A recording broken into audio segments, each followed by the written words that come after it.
అచ్చెన్నాయుడు నీచపు మాటలపై మాజీ మంత్రి వైఎస్ఆర్సీపీ సీనియర్ నాయకులు బొత్స సత్యనారాయణ కన్నీటి పర్యంతమయ్యారు. తాను అనని మాటలను తనకు ఆపాదించడం కంటే నీచ రాజకీయం మరే ఉంటుందని బొత్స ఆవేదన వ్యక్తం చేశారు. రాజకీయంగా తమ పార్టీని ఎదుర్కొనే దమ్ము లేకే నీచపు మాటలు మాట్లాడుతున్నారని ఆగ్రహం వ్యక్తం చేశారు బొత్స. సీనియర్ రాజకీయ నాయకుడు మాజీ మంత్రి బొత్స సత్యనారాయణ తీవ్ర ఆవేదనకు గురయ్యారు. తాను అనని మాటలు తనకు ఆపాదించడం పట్ల కన్నీటి పర్యంతమయ్యారు. అచ్చెన్నాయుడు చేసిన దారుణ వ్యాఖ్యలను మాజీ మంత్రి బొత్స సత్యనారాయణ తట్టుకోలేకపోయారు.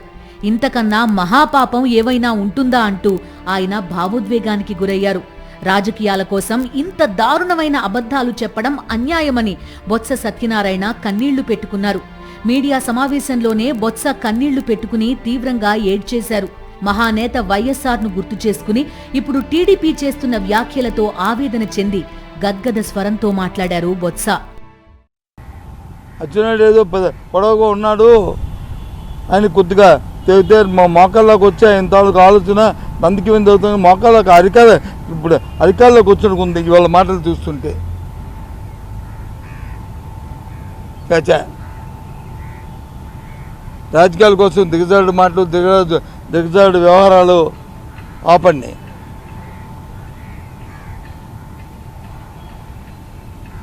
ఆ రోజంట జగన్మోహన్ రెడ్డి గారు ఎక్కడికో విదేశాల్లోకి వెళ్ళారా, పై రాష్ట్రాల్లో ఉన్నారా? ఏం మాట్లాడుతాం?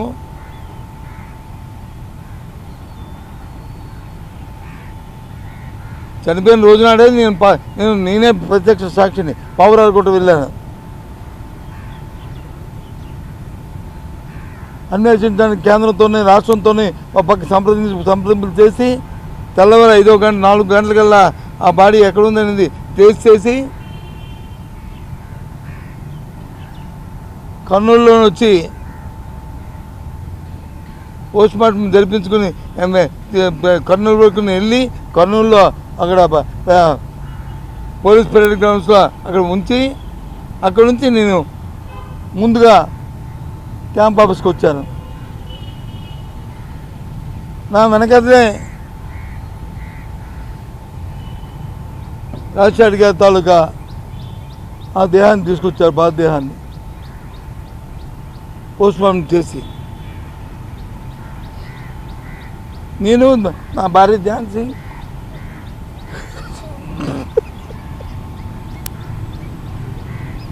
మహానేత వైఎస్ఆర్ను సైతం తమ రోత రాజకీయాలకు వాడుకుంటోంది టీడీపీ.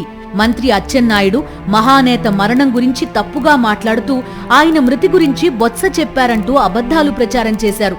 రాజకీయంగా ఎదుర్కోలేక వైఎస్ఆర్సీపీ అధ్యక్షుడు వైఎస్ జగన్మోహన్ రెడ్డిపై నీచపు వ్యాఖ్యలు చేశారు మంత్రి అచ్చెన్నాయుడు.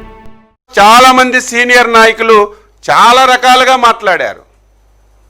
అదే సమయంలో ఈ పార్టీలో ముఖ్య నేతగా ఉన్నటువంటి బొత్స సత్యబాబు గారు బహిరంగంగా వైఎస్ మృతి వెనక జగన్ హస్తం ఉందని సాక్షాత్తు నీ దగ్గర ఉన్నటువంటి బొత్స సత్యబాబు గారు ఆ వేళ మాట్లాడారు.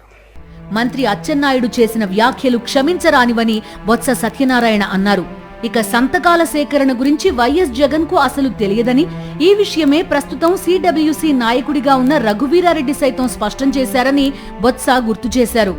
సభ్యత సంస్కారం లేకుండా టీడీపీ నేతలు ప్రవర్తిస్తున్నారని, దిగజారుడు రాజకీయాలు ఇప్పటికైనా ఆపాలని బొత్స ఆగ్రహం వ్యక్తం చేశారు. ఏం చంద్రబాబు నాయుడు ఇదేనా బుద్ధి, నీ నీచమైన ఆలోచన, నీచ సంస్కృతి, ఇదే కార్యక్రమం. రాష్ట్ర రాజకీయాలు ఎలా తయారేమంటే సభ్యత సంస్కారం ఒక సంస్కృతి ఏమీ లేవు. దానికోసం ఆ రాజకీయాల కోసం ఆ పదవుల కోసం ఎంత మాటైనా మాట్లాడతారు, ఎంత రాత్రైనా రాస్తారు, ఎవరినైనా సరే మాట్లాడతారు.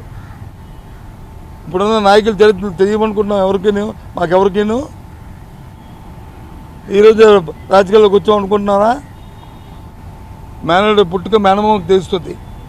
అలాగే మా చరిత్రలు మీకు తెలుసు, మీ చరిత్రలు మాకు తెలుసు. అబద్ధాలు చెప్పడం అలవాటైన టీడీపీ ఇప్పటికైనా మంచి చెడు ఆలోచించాలి. మహానేత వైఎస్ఆర్ పేరును ప్రస్తావించే సమయంలో ఒళ్లు దగ్గర పెట్టుకోవాలని బొత్స సత్యనారాయణ ఆగ్రహం వ్యక్తం చేశారు.